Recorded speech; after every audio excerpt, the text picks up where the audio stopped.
Bonjour, Elodie. J'espère que tu vas bien. Ça va. Tu es bien ça va installée. bien. Oui. Alors, tu es humoriste.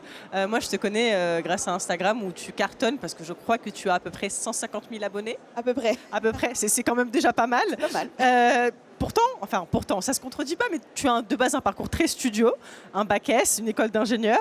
Tu as travaillé chez EDF. Et qu'est-ce qui te plaisait pas finalement dans cette vie-là pour tout quitter? En fait, moi, je suis quelqu'un qui est très curieuse et qui a adoré apprendre. Donc, tout ce qui était école, j'ai adoré parce qu'on apprenait toujours quelque chose. Et dès qu'il fallait appliquer ce qu'on avait appris, ça m'intéressait plus. Donc, et puis, j'ai découvert le théâtre tard. Donc, après, c'était une passion sur le tard que j'ai découvert après.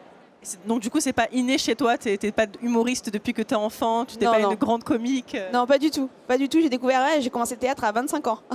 D'accord, tu as pris des cours du coup, tu as pris des cours où? J'ai pris des cours à Marseille, des cours d'improvisation au théâtre L'Antidote. Et qu'est-ce qui t'a plu dès le départ dans le théâtre? Qu'est-ce qui t'a fait que tu t'es senti immédiatement à l'aise? C'était la liberté qu'on pouvait avoir. Au théâtre, il peut se passer ce qu'on veut, surtout l'improvisation, où c'est vraiment l'ouvert sur l'imaginaire. Et puis pour moi, ça faisait un vrai exutoire parce que j'ai quand même une nature à être à faire des conneries. Donc voilà, c'était au travail, c'était Pour te canaliser en fait. Voilà, c'est pour canaliser. Et donc à quelle année tu commences à te lancer concrètement sur Internet et à publier des vidéos? Est-ce que c'était réfléchi? Est-ce que tu t'es dit je vais me lancer sur Internet, faire de l'humour sur Internet? Ou est-ce que c'est plutôt arrivé par hasard? Non, c'était venu pour faire la promo des scènes que j'allais faire. Donc moi, c'était vraiment monter sur scène qui m'intéressait. Et pour faire la promo, j'avais vu que les vidéos étaient plus vues que les images ou que les photos. Donc je me suis dit, on va faire des vidéos pour dire qu'on monte sur scène.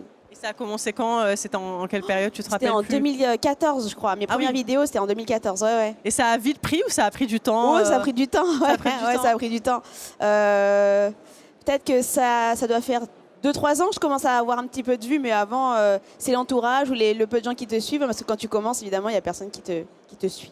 Et justement, c'est la persévérance en fait qui a fait en sorte que petit à petit on voit tes vidéos. Est-ce que tu peux nous résumer, pour ceux qui n'ont pas vu ton feed Instagram, les vidéos les sujets que tu abordes en vidéo qui te tiennent à cœur? Parce qu'il y en a qui m'ont fait mourir de rire. Il y a plein de directives différentes. Il y en a deux essentiellement, celles où les gens vont se reconnaître. Les vidéos moi, je parle beaucoup du fait que, par exemple, je suis une adulte, mais encore une enfant. Donc voilà, j'ai toutes les choses d'immaturité que je peux faire. Et puis la vie de couple, la vie quotidienne, toutes les choses où on peut se reconnaître. Et puis il y a une partie aussi qui est un peu plus engagée, où je parle de féminisme, je parle de racisme. Donc voilà, mais toujours avec humour, parce que je pense que les messages passent beaucoup mieux quand on les enveloppe dans un paquet d'humour. Et tu es aussi au théâtre en ce moment, je ne me trompe pas, hein, tu es à l'Apollo. Je suis à l'Apollo Théâtre, les samedis à 20h dans une super salle. Pour ton spectacle qui s'appelle Future Grande. Future Grande. Dis-moi si je me trompe, mais j'ai l'impression que les humoristes, ils ont un peu l'obligation d'être multitâches dans cette époque, parce qu'il faut à la fois gérer ses réseaux sociaux, écrire ses spectacles. On n'a pas l'impression, mais monter des vidéos d'humour, en fait, c'est plutôt compliqué. Enfin, il faut prendre la main. Comment tu arrives à gérer un peu tout ça? Est-ce que tu t'occupes de tout? Oui, je m'occupe de tout. En fait, ça fait vraiment, le fait de faire des vidéos, ça fait vraiment partie du métier. Pour moi, aujourd'hui, on ne peut pas passer outre ça, à moins d'avoir une chronique avec une très forte audience. Mais il faut monter des vidéos, ça fait vraiment partie du métier. Et de se vendre, c'est aussi important que d'avoir un bon spectacle. Et comment on fait une bonne vidéo? Tu peux nous donner un petit secret? Est-ce que c'est l'accroche qui compte? Tu n'as pas comme ça un espèce de parcours que tu suis quand tu écris une vidéo? Non, vraiment, j'ai une idée, je note 2-3 points. Je me permets pas mal d'impro à l'enregistrement, et puis après on se regarde et puis on coupe si c'est pas marrant.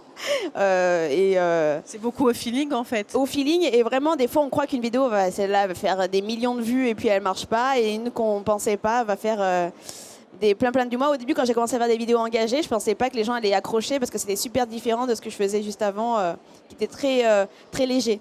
Justement, l'engagement pour toi, c'est essentiel quand on est humoriste ou quand on essaie d'avoir une place publique. C'est important de dire ce qu'on défend, les valeurs auxquelles on croit et les combats qu'on veut mener aussi. Pour moi, oui. Pour moi, il y en a qui vont dire oui, quand on dit quelque chose, c'est juste des blagues. Mais pour moi, l'humour, même l'humour, c'est politique. Parce que ça va avoir une influence sur la vie des gens, sur certains clichés qu'on peut appuyer ou déconstruire, au contraire. Donc oui, pour moi, l'humour, évidemment, même rire, c'est politique. On est totalement d'accord. Est-ce que tu peux nous parler un peu de ton spectacle, du coup, Future Grande, nous expliquer un peu de quoi tu parles, parce que moi, je ne l'ai pas vu, je ne sais pas si quelqu'un dans l'audience l'a vu, mais nous donner envie de venir justement te voir. Alors mon spectacle, ça parle d'une jeune femme qui ne se sent pas encore tout à fait femme dans le sens où la société le veut, c'est-à-dire toujours maquillée, toujours impeccable, qui gère tout sur tous les fronts. Ouais. c'est un peu les filles de ma génération, celui qui approche la trentaine, se retrouvent un peu dans ce spectacle-là. Et ça parle aussi, du coup, en gros, le sous-titre, c'est vraiment la pression que subissent les femmes à être assurées sur tous les fronts. Évidemment, c'est drôle. Évidemment, c'est drôle. C'est avec ma personnalité, c'est pétillant. Et même, ça chante, ça danse. J'ai envie de lui faire un vrai show à l'américaine, parce que moi, je suis un peu fan de Beyoncé, donc voilà. Donc voilà, j'ai voulu faire un vrai show. Il y a des girafes, des tortues. Non, c'est pas vrai, mais voilà, il y a des...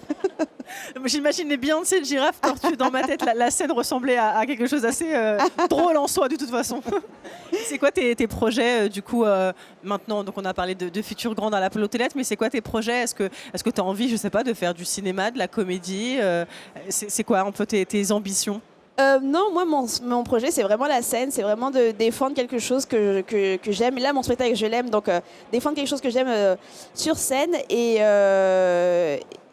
Et oui, peut-être une série. Donc, je suis en train d'écrire une série, mais on voit où ça mène. Il y a mon livre qui est sorti sur la grossesse, parce que j'ai eu un bébé. Et je n'étais absolument pas au courant de tout ce qui se passait pendant la grossesse. Donc, je me suis dit, il faut que les filles le sachent. Donc, j'ai écrit un livre. C'est un livre illustré, hein, c'est ça? Je me trompe pas? Oui, c'est un illustré. Il y a quand même des témoignages. Hein, c'est moitié. Il y a quelques illustrations et c'est plus un témoignage et j'ai appelé ça le guide de zéro tabou de la grossesse pour les filles comme moi, en fait, qui sont un peu tête en l'air, qui veulent tout savoir sur ce qui va se passer. Qui étaient perdues face à cet événement chamboulant. Laisse tomber, j'étais totalement perdue. J'étais là, j'ai un enfant, quelqu'un qui s'occupe de moi. C'est quoi justement, on va finir là-dessus, mais ce qui t'a le plus étonné, surpris de la grossesse et qu'on t'avait pas dit, qu'on t'avait pas prévenu? Moi, ce qui m'a le plus surpris, alors on va sur un côté glamour, c'est que après l'accouchement, on reste ouverte. Un petit peu béante pendant un mois. Un mois, elle m'a dit. On t'avait pas prévenu. Ah non, on m'a pas dit du tout. Moi, je pensais que j'avais accouché. Je me suis dit, mon Dieu, mais qu'est-ce qui va se passer? J'ai l'impression que je vais me lever, tout va tomber. Et en fait, monsieur, vous êtes encore à 8 en fait. Ah, d'accord. Donc, c'est hyper perturbant. Et oui, donc elle m'a dit, ma sage-femme, pas de bain, pas de douche, pas de piscine, pas de douche. Si, des douches, hein, on n'évite pas.